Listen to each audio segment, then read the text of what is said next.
Gen Z প্রজন্ম জুলাই গণ অভ্যুত্থানে নেতৃত্ব দিয়েছে, তাদের অনুপ্রেরণার নাম বুয়েট শিক্ষার্থী আবরার ফাহাদ। সে ন্যায় বিচারের জন্য, বাক স্বাধীনতার জন্য জোরালো প্রতিবাদ করে সন্ত্রাসীদের হাতে নিহত হয়েছিল। তাকে স্মরণ করে,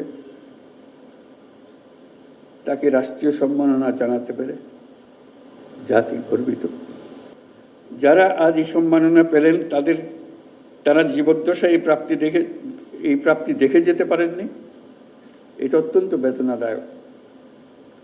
আজকের দিনে তাদের অবদানকে আমরা কৃতজ্ঞতার সঙ্গে স্মরণ করছি। স্বাধীনতা পদক প্রাপ্তদের স্বজন যারা আজ এখানে উপস্থিত আছেন, তাদের প্রতি আমার শুভেচ্ছা ও সহমর্মিতা জানাচ্ছি। জাতীয় জীবনের বিভিন্ন ক্ষেত্রে অনন্য অবদানের স্বীকৃতি হিসেবে আজ আপনাদের স্বজনরা সর্বোচ্চ রাষ্ট্রীয় পুরস্কার পেয়েছেন।